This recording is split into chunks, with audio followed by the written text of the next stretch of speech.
जो टेंथ में हमारा सर्कल्स का चैप्टर आता है, इसमें we require understanding of our previous year ninth class के सर्कल्स का चैप्टर, सारे कॉन्सेप्ट्स याद करना। पिछले 2-3 साल के ट्रेंड को अगर देखते हैं तो सर्कल्स में या किसी भी क्वेश्चन में, last to last year also there was a question which was exclusively from ninth class की बुक। आपको टेंथ क्लास का वो लगेगा ही नहीं, वो नाइन्थ क्लास के कॉन्सेप्ट से भी सॉल्व कॉन्सेप्ट से ही सॉल्व होता है, पर उसको आउट ऑफ सिलेबस नहीं मानते आप। आज समझ में आई? तो आज हमें सारा सर्कल से रिलेटेड सारी इंफॉर्मेशन लेनी है from your ninth standard book. समझ में आ गया? तो सारे रूल्स को लिखोगे, और कुछ इंपॉर्टेंट रूल्स हैं जो मैं मार्क करवाऊंगी, उन्हें हमें याद रखना है क्योंकि हम उन्हें क्वेश्चंस में बहुत बार यूज करेंगे। Right, from ninth class. Which are equidistant from a given fixed point, that given fixed point is called the centre, है ना? लिखो सब। Collection of all points, circle क्या हुआ? कलेक्शन। इसकी जगह ना एक और वर्ड यूज होता है जिसे लोकस बोलते हैं। अब प्रॉब्लम क्या है, लोकस के बारे में कुछ नहीं पढ़ा हुआ कि लोकस होता क्या है। तो कहीं ऐसा कुछ कंडीशन पढ़ो ना, लोकस पढ़ो, तो वो पाथ होता है कि एक पॉइंट का ना हमने उसे फ्री फ्लो छोड़ दिया किसी कंडीशन के हिसाब से। मैं उसे बोलती हूँ कि तुम्हें एक फिक्स्ड पॉइंट से इक्वल डिस्टेंस पर चलना है, तो वो जो पाथ ट्रेस करता है ना, उसको लोकस कहा जाता है। तो उसे ना वर्ड हम इजी वर्ड्स में बोलते थे, collection of all points equidistant from a given fixed point। ठीक है, collection of all points equidistant. Collection of all points मतलब हमने बाउंड्री मार्क कर ली, जिसे हम बोल देंगे सरकमफ्रेंस। ठीक है। गिवन फिक्स्ड पॉइंट जो होता है वो इस केस में ओ हुआ, जिसे हम बोलेंगे सेंटर ऑफ द सर्कल। ठीक है। और जो ये इक्विडिस्टेंट है, जो ये इक्वल डिस्टेंस होता है, इसे हम बोलते हैं रेडियस। क्लियर हो गया? और एक वर्ड होता है diameter, which is 2 times r. और एक डायामीटर की प्रॉपर्टी जो याद करनी है, diameter is a straight line. तो रेडियस को जोड़कर पर स्ट्रेट लाइन होनी चाहिए, तो diameter is a straight line. आपको मैंने यहाँ पे ओ ए बना दिया और ओ बी बना दिया, तो you can not say A O B is the diameter. हालांकि A O plus O B, बात को समझ लो, ए ओ और ओ बी को ऐड करके भी 2 आर आ रहा है ना? लेकिन A O B is not the diameter, because diameter means a straight line, पहली कंडीशन। तो कभी कभी आपको चैप्टर 7 कोऑर्डिनेट ज्योमेट्री में दिया होता है एंड पॉइंट्स ऑफ डायामीटर, और कभी कभी दिया होता है पॉइंट्स ऑन द सर्कल। तो उसका आप रेडियस के साथ, अगर पॉइंट्स ऑन सर्कल का होता है ना, तो आप रेडियस के साथ डिस्टेंस निकालकर उसको इक्वेशन फॉर्म करते हो। और अगर डायामीटर कहा हुआ है तो सेंटर निकालने के लिए हम मिड पॉइंट फॉर्मूला यूज कर सकते हैं। इस केस में we can not use mid point formula. ठीक है। आप जितनी भी मैथ्स पढ़ रहे हो, आपके जितने भी सीबीएसई बेस, हमें कॉम्पिटेंसी बेस कहा गया कि सिलेबस आएगा, पेपर आएगा, तो ये सब पॉइंट्स हमें ध्यान रखने हैं।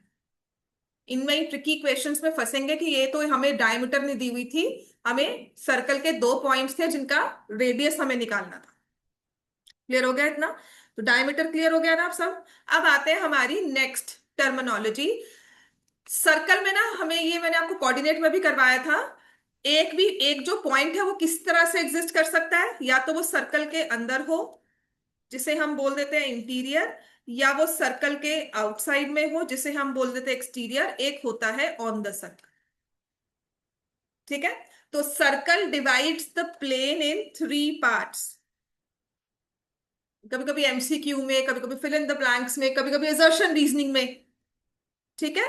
ये क्वेश्चन आ जाता है कि any point on the circle, any point in a plane can lie in 3 different ways, interior, exterior, on the circle. तो 3 पार्ट्स में डिवाइड किया। एक तो इंटीरियर, सर्कल का अंदर वाला हिस्सा, एक सर्कल के बाहर वाला, एक सर्कल के ऊपर वाला हिस्सा। ठीक है। तो किसी भी सर्कल ने प्लेन को, a circle divides plane in 3 parts. एक होता है इंटीरियर, एक होता है एक्सटीरियर, और एक होता है ऑन द सर्कल। क्लियर हो गया? ऑन द सर्कल मतलब circumference.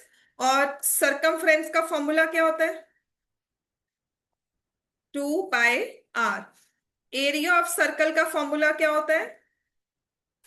πr²। Circumference 2 pi are कह दिया, या पेरीमीटर भी बोल देते हैं। सर्कल के केस में we don't say it is perimeter, we say circumference 2 pi r. इतना क्लियर हो गया सबको? यहां तक क्लियर है सबको बेटा? किसी को यहां तक कुछ मुश्किल नहीं समझ में आया हो? नेक्स्ट लिखो। ठीक है, अब ये बेसिक चीज हमने 9th में की हुई है, इसे फिर से समझना है कि एक सर्कल लिया। अब मैंने 2 पॉइंट्स मार्क किए, ए एंड बी। इन दोनों पॉइंट्स को ना, सर्कल के ऊपर मैंने 2 पॉइंट्स मार्क किए हैं, दोनों पॉइंट्स को कनेक्ट करना है। ठीक है, तो कनेक्ट करने के लिए हम स्ट्रेट लाइन भी यूज करते हैं, या फिर हम ये सर्कुलर पाथ भी लेते हैं। तो जब हमने ए एंड बी को कनेक्ट किया है विद द लाइन सेगमेंट, तो A B is called the chord of the circle. और जब हम अलोंग द सर्कल चलते हैं ए बी, यहां से कि हम ए सी बी का पाथ फॉलो कर रहे हैं, कि पहले ए से सी पर आए, सी से बी पर गए, तो that is called arc of the circle. ठीक है, समझ में आ गया? तो अब आते हैं chord of the circle. Straight line से ज्वाइन किया, कॉर्ड हो गई। तो diameter is also the chord of the circle, but diameter को बोल देते हैं it's the longest chord. Diameter is the longest chord of the circle. Diameter is the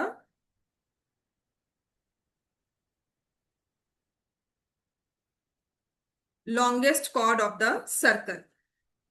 ठीक है, तो एक चीज और है, एक रूल और है जिसे आपने याद रखना है। This is for understanding. Again ये क्वेश्चंस जो है ना, ये मोर और लेस एजर्शन रीजनिंग में आते हैं। देखो, ये सेंटर ऑफ द सर्कल है।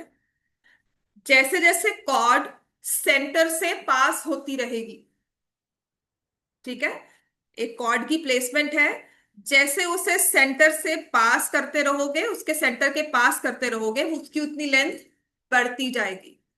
ठीक है, so chords nearer to centre are larger. Nearer the chord to the centre, larger will be the length.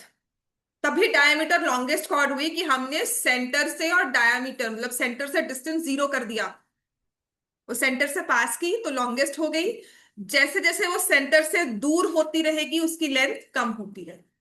Other way round, as a chord moves away from the centre, length decreases. ये भी लोग सकते हैं। ठीक है ना, बात समझ में आ गई? मेन पॉइंट है कि सेंटर के पास में लेंथ बढ़ती जाएगी, सेंटर से दूर जाओगे लेंथ कम होती रहेगी कॉर्ड की। क्लियर हो गया इतना? ठीक है, अच्छा, डायमीटर सही ना, जहां पे आपको डायमीटर दी जाती है ना सर्कल की, जहां पर ये word diameter, obviously O is the mid point, ये तो हमें चीजें याद रखनी ही है। एक जो चीज हमें और याद रखनी है डायामीटर से, जब भी ये वर्ड डायामीटर मेंशन किया होगा, 95% आपका यूज होगा प्रूव करने वाले क्वेश्चंस में, that angle in a semi circle is a right angle. ठीक है, angle in a semi circle is a right angle. ये क्यों होता है, कैसे होता है, इसका प्रूफ हम आगे करेंगे, but let's talk about chords first.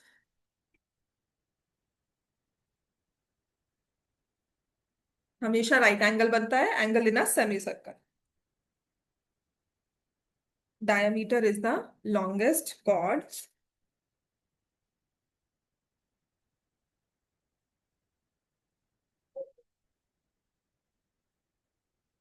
ठीक है, अब हमने आर्क मार्क की सर्कल पे, इरेज कर दूं, सबने लिख दिया ये। अब हमने सर्कल पे आर्क मार्क की,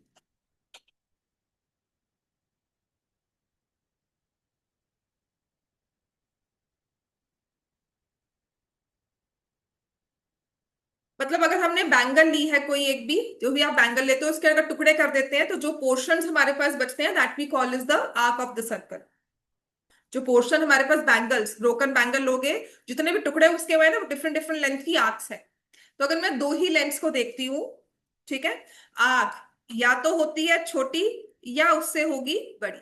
तो जो छोटी वाली है उसको बोल देते हैं माइनर आर्क। जैसे लेंथ के हिसाब से देखो तो ये वाली जो एसीबी है वो है माइनर आर्क, और अगर एडीबी ले तो वो है मेजर आर्क। जो बड़ी है वो माइनर, जो छोटी है वो, और जो बड़ी है वो मेजर, छोटी है वो माइनर। अब ये माइनर कैसे हुई, बड़ी कैसे हुई, ये दो आर्क्स को कंपेयर करके बता सकते हो।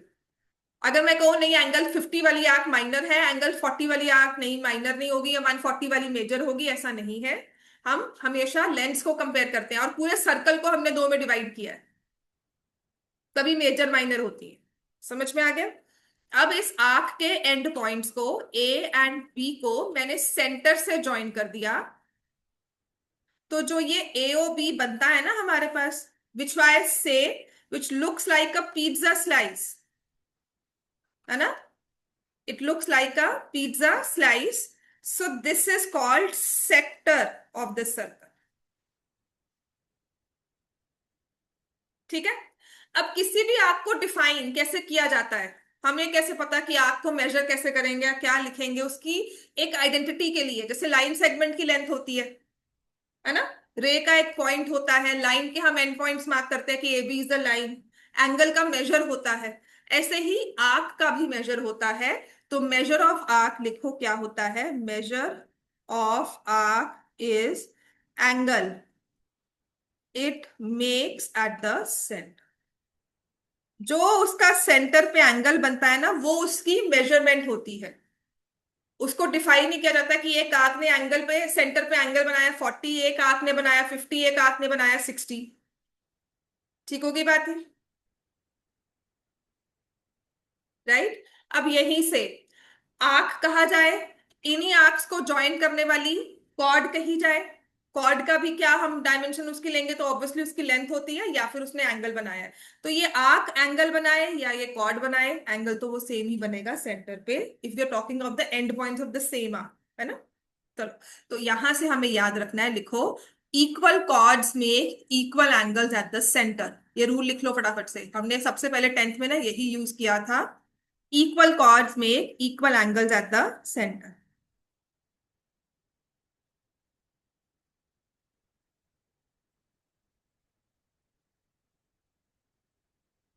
Equal chords make equal angles at the centre, इसका कन्वर्स भी ट्रू है। ठीक है। अच्छा, ये ना आपको कहा गया था कि एक सर्कल में ही दो इक्वल कॉर्ड्स हो, जैसे यहां मैंने ए बी लिया और यहां मैंने सी डी लिया, इसको सेंटर से ऐसे ज्वाइन कर दिया, तो ये ओ आ गया, ये सी डी आ गया। ठीक है, कि अगर इनके दोनों में एंगल एक्स और एक्स बन रहा है, अब जरूरी नहीं है मैं एओडी को स्ट्रेट लाइन मानकर चल रही हूँ, ठीक है, मैं सिर्फ एंगल मेजर कर रही हूँ। एंगल एक्स बन रहा है तो मैं कहूंगी A B arc is equal to arc C D. This is if I say angles are same. ठीक है, और मैं कह रही हूँ आर्क सेम है, सेकंड इसका रूल होगा कि अगर मैं कह रही हूँ दोनों आर्क सेम है, that means angles at centre are same. Converse भी ट्रू। ठीक है, आर्क सेम है तो एंगल सेम है, एंगल सेम है तो आर्क सेम है। अब अगर मैं कॉर्ड्स कहूं या आर्क्स कहूं, बात तो वही है। अगर आर्क सेम है तो कॉर्ड्स भी इक्वल होंगी, आर्क्स इक्वल है तो उनकी कॉर्ड्स भी इक्वल होंगी, बिकॉज सर्कल सिमेट्रिकल पीस है। ए बी और सी डी भी आपस में लेंथ इक्वल होंगे, हम इसे प्रूव भी कर सकते हैं using S S congruence triangle. ठीक है ना रूल, इतना क्लियर हो गया। अब नेक्स्ट हमारे पास आता है, ये देखो, सेक्टर हमने ले लिया, ये हमने सेक्टर बनाया, एक ट्रायंगल ड्रॉ कर दिया। ठीक है, एओबी एक ट्रायंगल ले लिया। तो ये जो बचा पोर्शन है इसको हम क्या बोलते हैं, सेगमेंट। एक होती है छोटी वाली माइनर सेगमेंट और एक होती है मेजर सेगमेंट। मतलब हमने सर्कल लिया, उसको दो हिस्सों में डिवाइड कर दिया, ये बड़े वाला हो गया मेजर और छोटे वाला हो गया माइनर। क्लियर हो गया? तो angle subtended at the centre is equal. Next लिखो हमारा सबसे इंपॉर्टेंट रूल, जिसे हम बहुत बार यूज करेंगे, और मैं उसका सिर्फ एक ही वर्ड बोलूंगी, परपेंडिकुलर। आगे from centre bisect the chord. लिखो, सबसे इंपॉर्टेंट रूल है, ये बहुत यूज होगा क्योंकि पाइथागोरस है, लेंथ निकालनी होती है, कॉर्ड्स की रेडियस निकालना होता है। तो इसके प्रैक्टिकल क्वेश्चन, इसके एमसीक्यू बहुत बार आएंगे। Perpendicular from centre bisects the chord, और इसी से आपने याद रखना है कि perpendicular from centre bisects the chord. तो परपेंडिकुलर भी है, बाइसेक्ट भी है। तो जो परपेंडिकुलर बाइसेक्टर होता है ना, किसी भी ट्रायंगल में perpendicular bisector will always give us the circumcentre. A B एक ट्रायंगल की साइड की तरह ले लो। ए बी को एक ट्रायंगल की साइड मान लो, perpendicular from centre bisects the cord.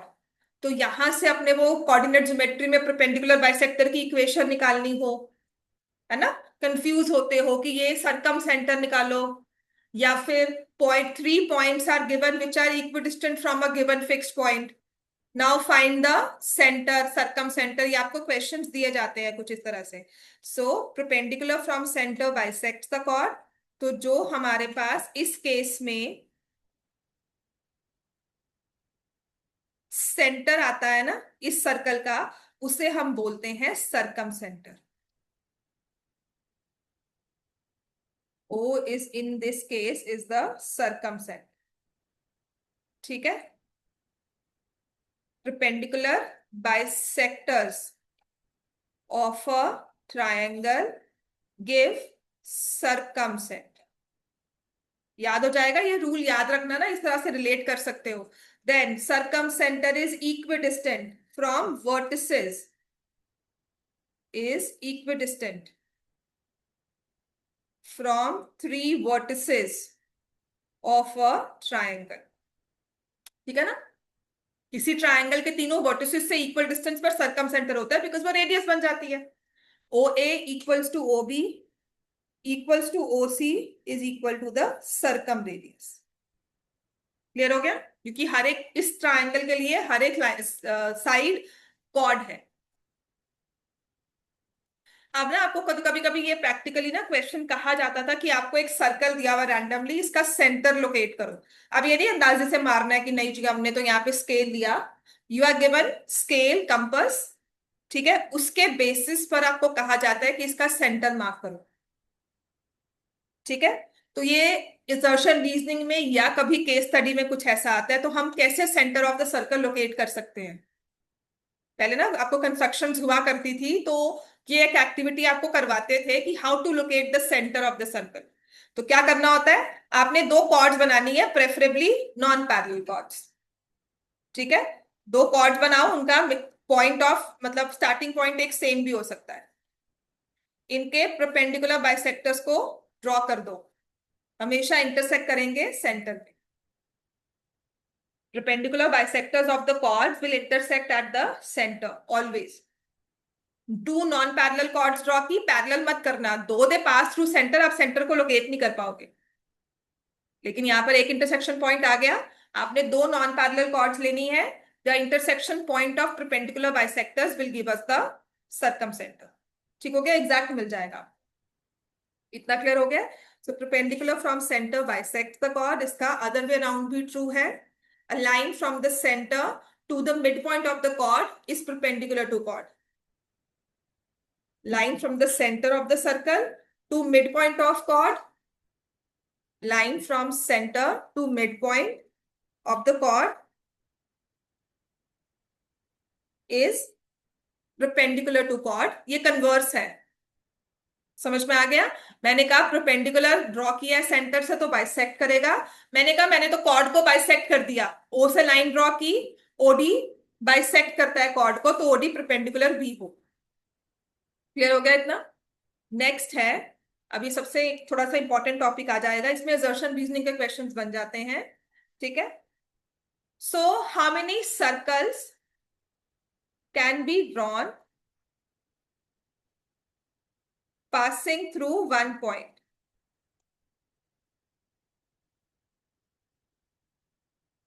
एक पॉइंट से पास करने वाले कितने सर्कल्स ड्रॉ होते हैं, एक सिंगल पॉइंट से पास हो सके इनफाइनाइटली मैनी।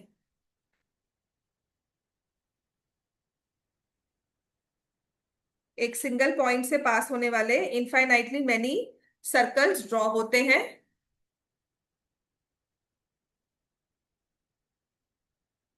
ऐसे ये ड्रॉ हो गया, ठीक है। इसी पॉइंट से पास करना है, so I can have another circle like this. So we can have randomly many circles that pass through three point two through one point. ऐसे अगर 2 पॉइंट से पास करने हैं सर्कल्स को, तो if I draw a circle and another circle, so ये बन गया। क्या इन दोनों पॉइंट से पास करता हुआ एक और सर्कल ड्रॉ हो सकता है? बिल्कुल हो सकता है। सो 2 पॉइंट्स के साथ भी we have infinitely many circles. Clear हो गया इतना?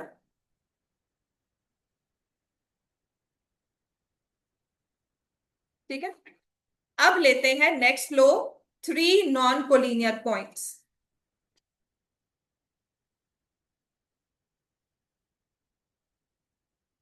ये भी assertion रीजनिंग के क्वेश्चंस में आता है। 3 non collinear points, so how many circles can be drawn passing through 3 non collinear points? कभी कभी आपको ये एमसीक्यू में, कभी assertion रीजनिंग में या केस स्टडी में एक क्वेश्चन दिया जा सकता है। हाउ मेनी सर्कल्स, ज्यादा assertion रीजनिंग का हो सकता है।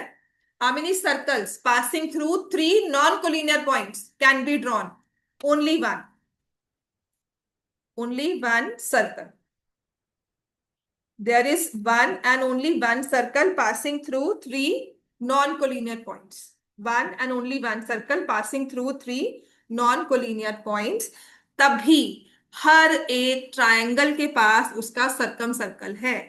आपको मैं कोई भी ट्रायंगल दे दूं, आप सरकम सर्कल ड्रॉ कर सकते हो। 3 नॉन-कोलिनियर पॉइंट्स लिए आपको सरकम सेंटर मिलेगा ही मिलेगा, क्योंकि एक सर्कल बनेगा ही बनेगा हर एक ट्रायंगल में। समझ में आ गई बात है? ठीक है। तो ये हमारे पास आ गया। नेक्स्ट है, लिखो। तब तो बेटा सर्कल जितने मर्जी इनफाइनाइटली है, थ्री थ्री से तो पास कर नहीं सकता। कोलिनियर है तो एक ही स्ट्रेट लाइन पे लाया करते हैं। अब तुम 3 से तो पास कर ही नहीं सकते ना, तीनों से तो 2 के साथ ही तुम्हारा बनेगा। ठीक है।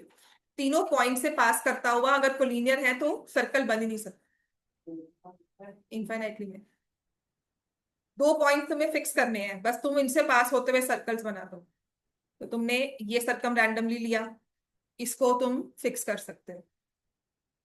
ये लिया मैंने, यहाँ से हो गया। अब मैं एक और बड़ा सर्कल लेती हूँ मैंने। ठीक है, मैं पॉइंट्स को हाईलाइट कर लेती हूँ। नाउ आई टेक दिस, मैं इससे पास करवा दूंगी। ठीक है। ऐसे ही आप साइजेस वेरी कर करके सेम सर्कल ले लो, सेम साइज के ले लो, तो तुम्हारे पास बहुत सारे सर्कल्स है जो लाई कर। अब आते हैं नेक्स्ट, ये भी रूल हम बहुत बार यूज करेंगे। लिखो, equal chords are equidistant from the centre. याद है ना? Equal chords of a circle are equidistant from the centre. अगर दो कॉर्ड्स इक्वल हैं तो उनके सेंटर से डिस्टेंस भी इक्वल होगा। ठीक होगी बात ये? Equal chords are equidistant from centre, जिसका मतलब ये है कि ये सर्कल, इसका सेंटर, एक कॉर्ड मैंने बनाई ए बी, एक कॉर्ड मैंने बनाई मान लो ऐसे सी डी। ए बी और सी डी की लेंथ आपस में सेम है, तो इनका distance from centre will also be same. Perpendicular, जब डिस्टेंस की बात की जाती है तो वो परपेंडिकुलर होता है। So O M is also equal to. ठीक होगी बात ये? अब नेक्स्ट हमारा, जो आपको 9th क्लास में थ्योरम भी थी, बहुत ही इंपॉर्टेंट थ्योरम। 9th क्लास में इसका प्रूफ भी हमने किया था, हाँ, और इसको हम यूज भी करते हैं। और जो मैं आपको बोल रहा 23 में क्वेश्चन था 2 मार्क्स का सर्कल्स पे, वो इसी रूल पे था। समझ में आ गया इतना? हो गया बेटा ये? अब आता है नेक्स्ट, एक सर्कल है, ये इसका सेंटर। सेंटर को हमने सर्कल के किसी भी पॉइंट से दो ज्वाइन कर दिया, A B. So this is angle made by arc at the center. Angle AOB is angle made by arc at center. और इसी को हमने लिया सर्कल के ऊपर, इसी आर्क को एक्सटेंड करके पॉइंट को ले गए सर्कल के ऊपर। So angle ACB is angle made by arc on the circle at the circumference. On the circle लिख दो, एट द सर्कमफ्रेंस लिख लो, angle made by arc on the circle. इनमें रिलेशन क्या होता है याद है हमें? हाफ, मतलब angle AOB is 2 times angle AC। और ये आमने सामने होते हैं, ठीक है। अगर मैं, अब ये बहुत इंपॉर्टेंट है, जब मैं एंगल मेड, मतलब अगर ये 2x है तो ये वाला एंगल x होगा। अब इसमें गलती क्या होती है, या मैंने आपको 9th क्लास में भी सिखाया होगा कि मैंने एक ऐसे एंगल ड्रॉ किया, ये भी तो सेम आर्क का है ना। लेकिन क्या मैं बोलूंगी एंगल APB x है? नहीं बोल सकते, बिकॉज इन दोनों का मुंह एक तरफ खुला होना चाहिए। They are looking in the same direction, not towards each other. Angle APB की देखने की डायरेक्शन यहां है, एंगल AOB की देखने की डायरेक्शन यहां है। They should not look at each other. यही क्वेश्चन था आपके 10th क्लास के बोर्ड पेपर में 2 नंबर का 23-24 में। ये सेम मेजरमेंट्स दी हुई थी, सेम आपको फिगर दी हुई थी, समझ में आ गई? तो angle APB is not equal to x। अब APB कैसे निकालते हैं वो हम बाद में देखते हैं, वो भी हमारा एक रूल है, ठीक है।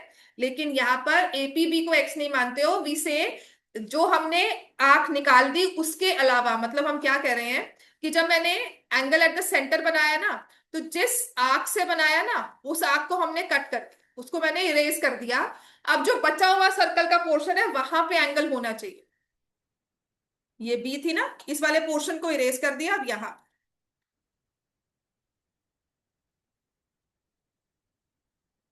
उस पॉइंट को छोड़कर बाकी कहीं भी एंगल बनेगा वो हमेशा x होगा। और यहां से ही रूल निकलता है कि angle in a semi circle is a right angle,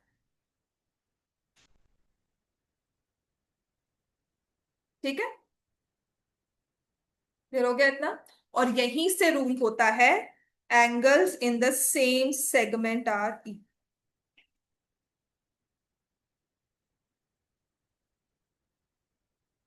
angles in the same segment are equal in length, ठीक है। अब एक लास्ट वर्ड हम सीखेंगे, उसके बाद एक दो चीजें जैसे ये क्वेश्चन सॉल्व करने वाली बात आपको सिखा देती हूँ। इसके बाद हमारी 10th क्लास की सर्कल स्टार्ट हो जाए। Angles in the same segment are equal, ये हो गया ना क्लियर हमारा, ठीक है। अब एक हमारा नया वर्ड होता है साइक्लिक क्वाड्रिलेटरल। अगर याद होगा, ये भी बहुत इंपॉर्टेंट हमारे लिए वर्ड है, साइक्लिक क्वाड्रिलेटरल, या हम किसे बोलते हैं कौन साइक्लिक पॉइंट्स, ठीक है। अभी मैंने आपको क्या कहा था कि 3 नॉन कोलिनियर पॉइंट्स होंगे, तो उनसे हमेशा ये एक सर्कल बनेगा।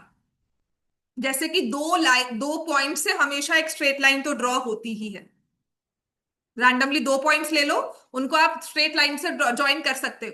मतलब इस दीवार पे मैं आपको बोलूं एक पॉइंट मार्को, ब्लाइंड फोल्ड कर दूं कि एक पॉइंट मार्क करो, किसी दूसरे बच्चे को बोलूं ब्लाइंड फोल्ड करके दूसरा पॉइंट मार्क करो, मैं उन दोनों पॉइंट्स को स्ट्रेट लाइन से ज्वाइन कर सकती हूँ। अब एक्टिविटी क्या होती है कि नहीं, आपने 3 पॉइंट्स, मतलब 3 की टीम है, ब्लाइंड फोल्ड कर दिया, 3 पॉइंट्स मार्क करो और आपके वो स्ट्रेट लाइन पे होने चाहिए। That is a activity, that is a tough arc, कि हाँ वो एक काम है जहां पर हर कोई जीतेगा नहीं। बात समझ में आई है सबको? ठीक है। सो वी टेक कॉनसाइक्लिक पॉइंट्स या साइक्लिक क्वाड्रिलेटरल किसको लेते हैं कि 3 नॉन कोलिनियर पॉइंट्स के साथ एक सर्कल बनता ही बनता है। लेकिन व्हेन 4 और मोर पॉइंट्स, तो कितने मिनिमम चाहिए हमें? 4 और मोर। जैसे कोलिनियर पॉइंट्स में 3 और मोर लेते हैं ना, कि दो तो लाइन पे लाई करेंगे करेंगे, जब तीसरा भी उसी लाइन पे आए तब उसे कोलिनियर बोलते हैं। ऐसे ही 4 और more points lying on the same circle, lying on the same circle are called concyclic points। एक सर्कल सर्कल पर अगर हम रैंडमली 4 पॉइंट्स ले रहे हैं तो वो ऑब्वियसली नॉन कोलिनियर होंगे। उन रैंडमली 4 पॉइंट्स को जब हमने ज्वाइन किया तो हमारे पास क्या बनता है, इस एक फिगर को हम क्या बोलते हैं, साइक्लिक क्वाड्रिलेटरल। तो साइक्लिक क्वाड्रिलेटरल क्या होता है, ऐसा क्वाड्रिलेटरल जिसके vertices are on the circle, circle के बाहर नहीं, सर्कल के अंदर नहीं, चारों के चारों, और ऐसा नहीं कि एक अंदर हवा में है, कुछ ऐसा। There are times when we mistake this as a cyclic quadrilateral. This is not a cyclic quadrilateral because एक सर्कल, एक वर्टेक्स सर्कल के अंदर है। समझ में आ गया? All the 4 points on the circle, तो resultant figure is a cyclic quadrilateral. अब इसकी सबसे इंपॉर्टेंट प्रॉपर्टी क्या होती है, opposite angles of a cyclic quadrilateral are, याद है, supplementary. Opposite angles of a cyclic quadrilateral are supplementary, मतलब आपको हर एक क्वाड्रिलेटरल का ना सर्कम सर्कल नहीं होता, ठीक है ना। आपको मैंने रैंडमली क्वाड्रिलेटरल ड्रॉ करके कहा दिया और मैं कहती हूँ इसके अराउंड एक सर्कल ड्रॉ कर लो, तो जैसे हर एक क्वाड्रिलेटरल के आसपास सर्कल ड्रॉ नहीं कर सकते, ठीक है। आप ये कैसे डिटरमिन करोगे, आप सर्कल तो ड्रॉ करने बैठोगे नहीं। आपको मैंने रैंडमली 4 पॉइंट्स दिए, मैंने कहा नहीं नहीं देखो जी इसके अराउंड सर्कल ड्रॉ होता है कि नहीं होता, तो आप कैसे ड्रॉ करोगे। There must be some rule, some way to figure out. The only way we can figure out is कि हम उसके एंगल्स मेजर कर लेंगे। आपको 4 पॉइंट्स मार्क किया, आपने चारों को ज्वाइन कर दिया, चारों के एंगल्स को मेजर कर सकते हो। आपने चारों के एंगल्स को मेजर किया, अगर ऑपोजिट्स का सम 180 डिग्री है, that means angle A plus C is equal to angle B plus D is 180 degree, therefore it is a cyclic quadrilateral. Opposites का साइक्लिक है तो ऑपोजिट्स का सम 180 होगा। अगर ऑपोजिट्स का सम 180 है, किसी भी एक पेयर में ऑपोजिट एंगल्स का सम 180 है, तो दूसरे का भी 180 होगा, it's a cyclic quadrilateral. Both ways हम कंक्लूड कर सकते हैं। साइक्लिक है तो ऑपोजिट एंगल सप्लीमेंट्री होंगे, ऑपोजिट एंगल किसी भी क्वाड्रिलेटरल के सप्लीमेंट्री है, इसका मतलब वो साइक्लिक है, वो सर्कल के अंदर ड्रॉ हो सकता है, उसके एंड पॉइंट सर्कल पे आ सकते हैं। क्लियर हो गया इतना?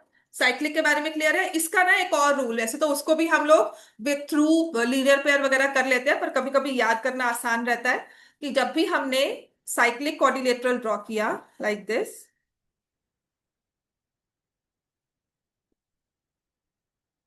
ठीक है, ये सर्कल के ऊपर ही पॉइंट है ए बी सी डी, और इसको मैंने ऐसे किसी भी एक साइड को आगे एक्सटेंड कर लिया ई, तो ये हमारा एंगल क्या होता है, एक्सटीरियर एंगल, ठीक है। तो रूल क्या होता है, exterior angle of a cyclic quadrilateral, cyclic होना चाहिए, हर एक में नहीं, is equal to interior opposite angle, ये वाला एक्स और ये वाला वाई। अब इसको प्रूव करना सबसे आसान होता है, ये रूल क्यों नहीं प्रॉपरली बताया जाता, बिकॉज अगर ये एक्स है तो 180 माइनस एक्स होगा, और ये 180 माइनस एक्स है तो ये एक्स होगा, ठीक है ना, क्योंकि ऑपोजिट सप्लीमेंट्री भी हो गया और ये लीनियर पेयर हो गया, ठीक है। लेकिन कभी कभी क्विकली अगर जजमेंट लेनी होती है, तो exterior angle is equal to interior opposite angle in a cyclic quadrilateral. यहां से हमारे 9th क्लास के ऑलमोस्ट सभी रूल्स, ठीक है, प्रूफ हो गए, मतलब सारे हमने रिवाइज कर लिए। अब आते हैं हमारे उस क्वेश्चन पर जो कि था, बस एक चीज और, वो सर्कल के इंटरसेक्शन से ही मैं करवा दूं, व्हेन टू सर्कल्स, हाँ, मैक्सिमम पॉइंट, वो हम टेंजेंट्स और सब सीकेंट करेंगे ना तब कर लेंगे, ठीक है। अब आते हैं हमारे उस वाले क्वेश्चन पर जो मैं आपको बोर्ड्स में कह रही हूँ कि आया था, ठीक है, बड़ा अच्छा सा क्वेश्चन था।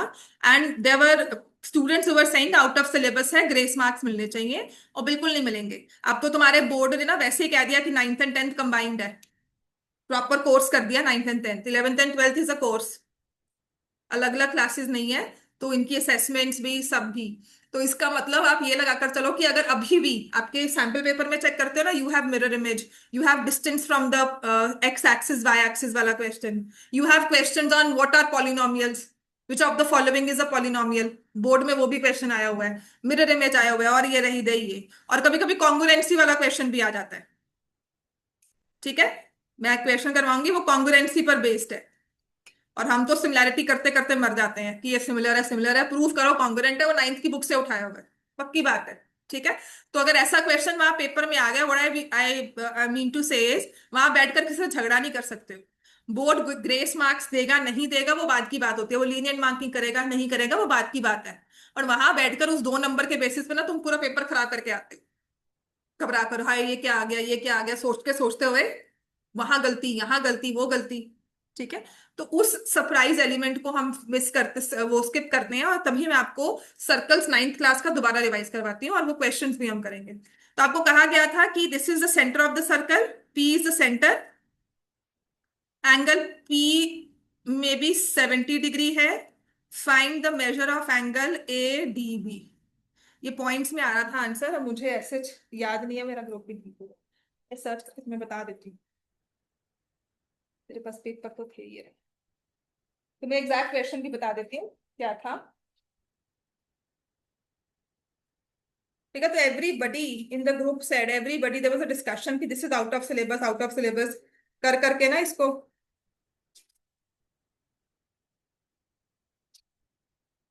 2 नंबर में आया भाई, 145 दिया हुआ है। हाँ, 145 में नंबर भूल गई थी, दिया भी कुछ ऐसा था। दिस इज 145, और देखा जाए 2 नंबर का क्वेश्चन है तुम्हारे, और AOB करके दिया हुआ है, which is actually from your 9th class की बुक। 9th में क्वेश्चन दोगे बच्चों को वो करेंगे, 10th में आके हम भूल जाते हैं 9th को, और हम कहते हैं ये कैसे होगा, है ना। अगर ये MCQ में आएगा ना, there will be people who'll mark 35 degree की साइक्लिक हो गया। एक 10% पॉपुलेशन होती है जो 35 मार्क करके आएगी, क्योंकि लगता है साइक्लिक है। तो इस क्वेश्चन के करने के 2 वेज होते हैं। APB इज 145, तो ये वाला एंगल कितना होगा, 360 माइनस 145, 215। मैं 250 सुन रही थी तभी मैंने कहा क्या बोल रहे हो, हाँ 215। ठीक है ना। तो ये एंगल ADB क्या होगा, half of angle 215। Angle at the centre is, हाँ, angle at the centre is double of the angle on the circumference. ठीक है। सेंटर पे एंगल ये देखो ये वाला हुआ 215, तो ये वाला एंगल हाफ हो जाएगा। अदर वे राउंड इसको और कैसे कर सकते थे, समझ में आ गया सबको ये 2 नंबर का 23 पेपर में क्वेश्चन आया हुआ है, और आपके वाले में ही।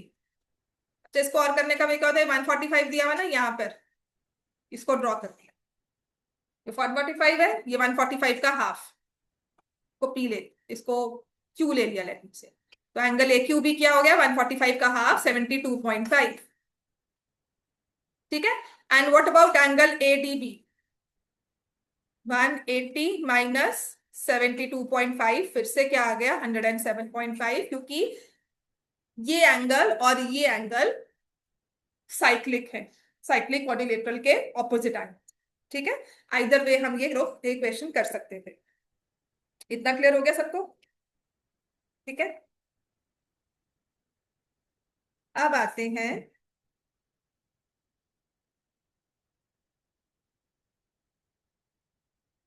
हमारे 10th वाले सिलेबस पर। ये तो 9th का सिलेबस था, ऑलमोस्ट हमारा कंप्लीट हो चुका है। अच्छा, किन किन कोऑर्डिनेटर्स के अराउंड हम सर्कल ड्रॉ कर सकते हैं जनरली। ठीक है। तो द कोऑर्डिनेटर्स जिनके अराउंड तो सर्कल ड्रॉ होगा ही होगा, एक तो स्क्वायर होता है, स्क्वायर के अराउंड सर्कल ड्रॉ होता है, रेक्टेंगल के अराउंड सर्कल ड्रॉ होता है। ठीक है। ये एरियाज रिलेटेड टू सर्कल में भी आप देखोगे, तो रेक्टेंगल क्या, पैरेललोग्राम के अराउंड सर्कल ड्रॉ नहीं होता, किसी भी पैरेललोग्राम के अराउंड सर्कल ड्रॉ नहीं हो पाएगा। अगर किसी पैरेललोग्राम के अराउंड सर्कल, मतलब अगर एक पैरेललोग्राम साइक्लिक है, तो वो हमेशा रेक्टेंगल ही होगा। और अगर एक रोम्बस साइक्लिक है, if a rhombus is cyclic then it's a square, it has to be a square. लिख लो, रेक्टेंगल, अगर अगर एक parallelogram is cyclic, that means it is a rectangle. A cyclic parallelogram is a rectangle. A cyclic rhombus is a square. Prove भी कर सकते हो, ये 9th में क्वेश्चंस किए भी हैं। एजर्शन रीजनिंग में ये डायरेक्ट रीजनिंग हो सकती है। ठीक है। ट्रेपीजियम के अराउंड सर्कल ड्रॉ हो सकता है, बिल्कुल, किसी भी ट्रेपीजियम के अराउंड सर्कल ड्रॉ हो सकता है। ठीक है, दो कॉर्ड्स ली, पैरेलल है पर अनइक्वल लेंथ है, तो बिल्कुल ड्रॉ कर सकते हो। ठीक है। और आई थिंक जब भी हम लोग ट्रिपीजियम ड्रॉ करते हैं ना सर्कल के अंदर, मे बी, बट बड़ा रिकॉल इज हमेशा वो आइसोसेलेस ही होता है, उसकी नॉन पैरेलल साइड्स इक्वल होती हैं। साइक्लिक है ना, क्योंकि सर्कल तो एक सिमेट्रिकल फिगर है। इतना क्लियर हो गया। अब आते हैं थोड़ा सा अपनी क्लास नाइन्थ के टर्मिनोलॉजी पर, क्लास टेंथ की टर्मिनोलॉजी पर। जो पढ़ेंगे तो हम in detail next year, next class में ही कल ही करेंगे, और कल थोड़े बहुत क्वेश्चन स्टार्ट हो जाएंगे तुम्हारे। ठीक है। तो दो नई टर्म्स जो हम अभी करते हैं वो है टेंजेंट एंड सीकेंट। क्या क्या होती है मैं वही बताऊंगी, फिर मैं क्वेश्चंस करवा रही हूँ। प्रैक्टिस क्वेश्चंस कर लेते हैं। बहुत सो लिया तुम लोग। इससे नींद ही आती है, पहली क्लास में नींद आती है, क्योंकि मुझे बताना ही है। मैं बिना बताए तुम्हें नेक्स्ट क्लास स्टार्ट ही नहीं करवा पाऊंगी। तुम टेंजेंट सीक्वेंस में मैं पहले नहीं आऊंगी, क्यों? मुझे पता होता है, मैं रूल्स करवाऊंगी, फिर कहूंगी पढ़ो, पढ़ के आओ। और मैं क्वेश्चंस करवाऊंगी, मैं कहूंगी पढ़ कर आओ, तो कहीं ना कहीं तुम पेपर में सॉल्व कर पाओगे। दूसरी चीज है, ये बहुत जरूरी है करना। अब है हमारे पास नेक्स्ट टर्मिनोलॉजी सर्कल की, जो हमारी क्लास टेंथ की है। ये होती है टेंजेंट्स एंड सीकेंस। पहले क्या होता था, ये पूरा चैप्टर ना टेंजेंट सीकेंस का एक ही क्लास में आता था, back in my time I remember. और वो तीन चैप्टर, मतलब वो रूल्स और टेंजेंट सीक्वेंस आखिरी पार्ट होता था। अब उन्होंने क्या क्या दो टुकड़े किए, वो डाल दिया हमारा नाइन्थ में, ये डाल दिया टेंथ में, सबसे इजी वाला पोर्शन टेंजेंट सीक्वेंस। और है भी 10 क्वेश्चन मुश्किल से आपके एक्सरसाइज के हैं। ठीक है। तीन एग्जाम्पल्स हैं, थोड़े बहुत एक्स्ट्राज हैं, बस। प्रूफ मैक्सिमम वही आता है, और जो एक्स्ट्रा आएगा वो इजी आता है। ठीक है। अब टेंजेंट क्या होती है और सीकेंट क्या होती है? As the name says, as the word says, tangent is a line that touches the circle at one point.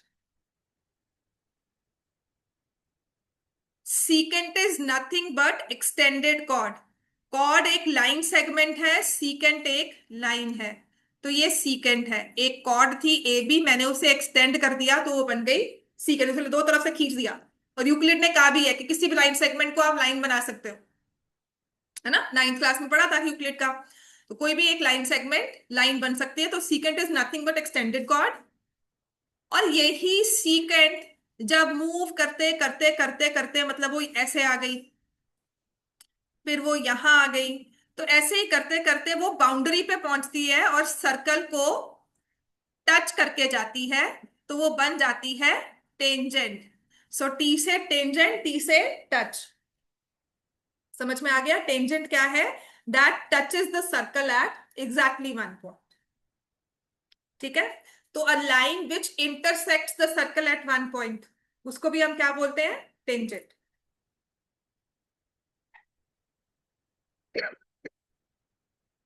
That intersects, touch वाली बात तो हम लिख ही रहे हैं, लेकिन that intersects the circle at exactly one point. A line that intersects the circle at only one point is called tangent. A line that intersects the circle at one point is called the tangent. Clear हो गया? इसके बहुत सारे rules हैं, ये हम कल करेंगे, पर अभी के लिए क्वेश्चन लिखो। चलो रिविजन ही करते हैं। ठीक है। अब ये क्वेश्चन है तुम्हारे ही पेपर से आया था, तुमसे भी सॉल्व नहीं होगा हजरत, है ना, तो ये करवा ही देती हूँ।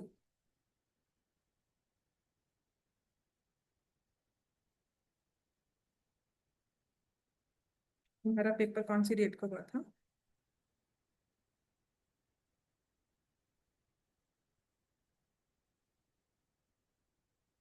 लिखो बच्चों। If tan a plus sin a equals to m,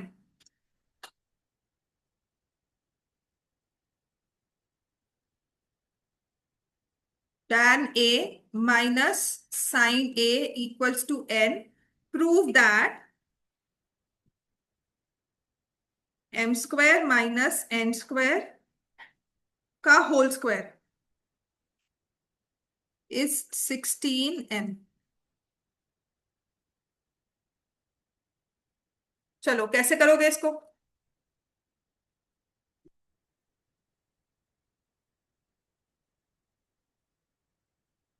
तो जब भी ऐसा क्वेश्चन आता है ना, या तो लेफ्ट हैंड साइड में m एंड n की वैल्यू पुट करके फिर कहीं पहुंच सकते हो, ठीक है, या फिर इसका डायरेक्ट प्रूफ होता है कि हम लोग डिराइव कर सकते हैं इस रिजल्ट।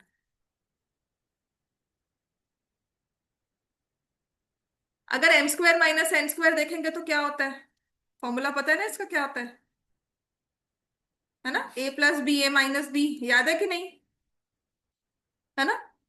तो एम प्लस एन आप निकाल सकते हो, एम प्लस एन कर लिया, एम माइनस एन कर सकते हो, एम माइनस एन कर दिया। समझ में आ गया। एज अ बच्चा जिसने ये क्वेश्चन कभी नहीं पढ़ा, मुझे मेरे सामने रख दिया, है ना, मुझे पेपर में नहीं याद आ रहा मैं कैसे पढ़कर गई हूँ, कैसे सॉल्व किया है, तो मैं इसे टैकल कैसे करूँ। पहली चीज तो ये समझना, सच में कहती हूँ कि जब भी मैं क्वेश्चन करवाती हूँ ये सोच के नहीं करवाती कि बोर्ड में आएगा। ठीक है, मुझे पता है, मैं कहूंगी नहीं आएगा, जो मैं क्वेश्चन करवा रही हूँ ना वो बोर्ड में कभी नहीं आने वाला, जो नहीं करवाया ना वही आएगा, सीरियसली। और जो करवाया है ना, उसी से नहीं करवाया वाला कैसे करोगे, तो you should know the strategy behind कि इस क्वेश्चन को सॉल्व कैसे करना है, मतलब उसके आत्मा को समझो, उसके अंदर के विचारों को समझो, उसने लिखा क्या है। एक आपको एम दे दिया, एक आपको एन दे दिया, आपको प्रूव करना है M square minus N square. M की वैल्यू है, एन है, टैन ए साइन है, हमें पता है क्या क्या होता है। ठीक है, हद से हद अगर मैं थोड़ा दिमाग लगाऊं तो मैं ये सोचूंगी m square minus N square is m plus n m minus n. तो क्या मुझे एम प्लस एन निकालना आसान है, इन दोनों को ऐड करना आसान है। क्या होगा, tan A plus sine A plus tan A minus sign ए।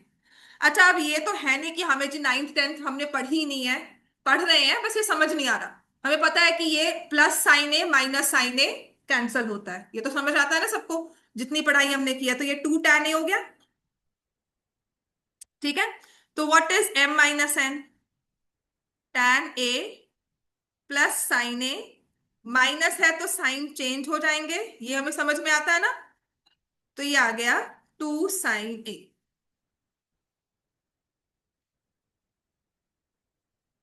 अब यहां पर इस वाले एक्सप्रेशन पर मैंने m प्लस एन जो कि है 2 tan a, m minus N which is 2 sin a, इसको पुट कर दिया और स्क्वायर कर दिया, तो मेरे पास बन जाता है 4 tan a sin a का होल स्क्वायर।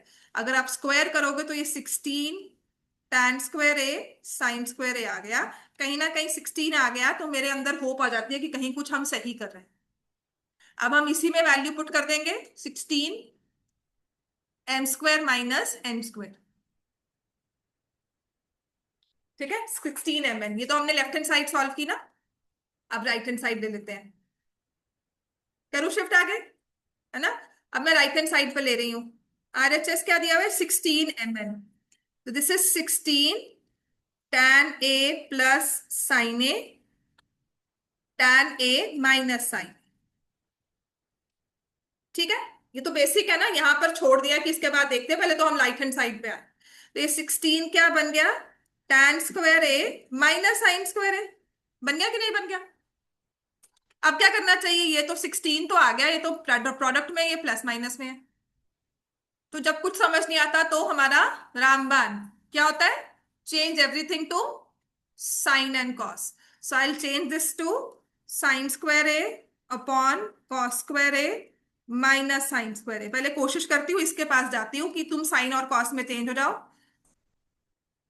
ठीक है, तो यहां से साइन स्क्वायर ए कॉमन ले सकते हो, समझ में आता है, 1/cos स्क्वायर ए -1, समझ में आया, है ना। साइन स्क्वायर ए कॉमन ले लिया। अब 1/cos स्क्वायर ए क्या होता है, क्या होता है, 1/cos इज सीकेंड, सीकेंड स्क्वायर ए -1। और एक सीकेंड स्क्वायर ए -1 क्या होता है, टैन स्क्वायर ए। मैंने करवाया ना, सीकेंट माइनस टैन, पहले ऐसा आएगा फिर टी आएगा, PQRST। तो secant square minus tan square is 1, तो secant square -1 is tan square, तो ये आपका प्रूव हो गया। अच्छा, अब ऐसा क्वेश्चन कभी आए तो 100% भी ना पहुंच पाओ, अगर 90 पे भी पहुंच जाओगे तो वो बहुत बड़ी विक्ट्री होती है हमारी। बात समझ में आई, बिकॉज अगर ऐसा कुछ कर लेते हैं ना, तो कभी कभी एज अ पेपर चेकर जो होता है ना, वो लीनियंट मार्किंग बेसिस पर कभी कभी उसके दिल में आता है कि नहीं ये बच्चे ने ठीक किया हुआ है, बस थोड़ा नहीं समझ में आया पूरे मार्क्स दे दो, ये आधा नंबर ही कट कर। बात समझ में आई, तो इसमें अगर पेपर डिफिकल्ट हो और कह दिया और लीनियंट मार्किंग करो, आधे तक पहुंच गए ना, मतलब अगर यहां तक पहुंच गए, देयर हैव बीन केसेस, अगर यहां तक पहुंचते हो तो पूरे पूरा क्वेश्चन नंबर मिल जाता है। बात समझ में आई? अगर ओवरऑल पेपर डिफिकल्ट है या कोई एक क्वेश्चन है जहां पर वो लगता है कि अ, बच्चे ने टाइम वेस्ट किया है, गलत है वो क्वेश्चन, या वो आउट ऑफ सिलेबस है, या बहुत डिफिकल्ट है, हुआ ऐसे बोर्ड्स में बेसिक पेपर में क्वेश्चन गलत आ गया था, जिससे इक्वेशन प्रॉपरली सॉल्व नहीं हो रही थी, डिफिकल्ट हो रही थी, तो उस साल लीनियंट मार्किंग की गई। ग्रेस मार्क्स नहीं मिलते, लीनियंट मार्किंग हो जाती है। इतना हो गया? अब समझ में आ गया? इस क्वेश्चन को ना 2 बार करके आना, ये इंपॉर्टेंट क्वेश्चन में आता। नेक्स्ट लिखो। नेक्स्ट ही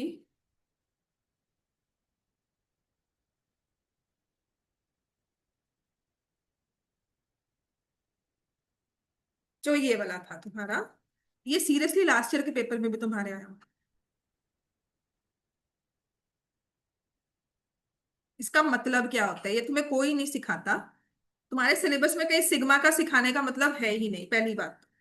तो जब तुम्हें है नहीं ना, और तुम्हें क्वेश्चन आता है, ये तुम जाओ 8 से 25 साल पहले, तब तुम्हें पता होगा सिग्मा 1 to n लिखते थे, ये सही बात है। आजकल कोई लिखता ही नहीं है, इवन बुक्स में भी नहीं लिखा होता। जब हम सिग्मा करते हैं ना, F1 F2 sigma F x, sigma Fi xi करते हो ना, सिग्मा Fi xi, आपकी बुक में कहीं नहीं लिखा हुआ I starting from 1 to n, कहीं नहीं लिखा हुआ। ये हमारे लिए एक प्रॉपर, हमारा मतलब एक मार्क्स करते थे कि सिग्मा आई का range starting from 1 to n लिखा क्यों नहीं है, ठीक है। और इस पे हमें एक्सपेक्ट किया जाता है कि नहीं जी, हमें समझ में आना चाहिए। तो इसका मतलब क्या होता है? सिग्मा का मतलब तो होता है समेशन। समेशन किसको कर रहे हो? 2k+1, ठीक है, कि 2k+3, 2k+3, ऑब्वियसली उसे ऐड करना है। लेकिन k को क्या पुट करना है? 1 से लेकर 15 तक वैल्यू। 1 ऊपर 15 का मतलब है start, k start from 1 and still 15।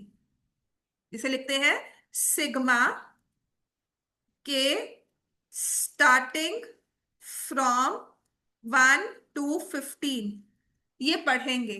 तो सिग्मा का मतलब है सम टर्म्स जिसमें के है, सम ऑफ टर्म्स इन्वॉल्विंग के फ्रॉम 1 to 15। समझ में आ गई बात? तो मतलब मैं क्या करूंगी? 2 into 1 + 3, 2 into 2 + 3, समझ में आ गया? 2 into 3 + 3, समझ में आ गया? 2 into 4 + 3। अब इतना तुमने पढ़ा होता है, तो अगर आप इसको ऐड करते हो, क्या बन गया? पहली टर्म 5, फिर क्या बन गई? क्या बनी बताओ? 7, फिर क्या बन गई? 9, फिर क्या बन गई? दिमाग में अब चलता है ना कि ये तो क्या बन रही है? एपी। एपी का क्या निकालने को कहा है? सम। कितनी टर्म्स का? 15 टर्म्स का, ठीक है। जब मैंने आपको स्टैट्स करवाया था ना, मैंने सिग्मा सिखाया हुआ है, देखना कभी लिखा होगा sigma starting from 1 to n, ठीक है। F1 Fi xi लिखते हैं तो हम कॉरेस्पॉन्डिंग लिखते हैं कि हमने अगर फ्रीक्वेंसी 1 ली है तो xi 1 को ही मल्टीप्लाई करना है, ठीक है। तो ये रूल होता है हमारा। तो आपने क्या करना था इसमें? 15/2, 2a विच इज 5, 14 into 2, ठीक है। तो ये आ जाएगा 15/2, 10 + 28, 38 हो गया। तो 17 से मल्टीप्लाई करोगे, 5 में एंड करने वाली 2 टर्म्स हैं, 17 के साथ अगर करेंगे तो 170 से बड़ा, है ना। तो 170 + 85,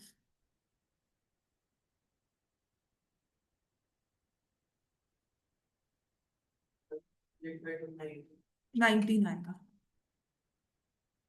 भैया।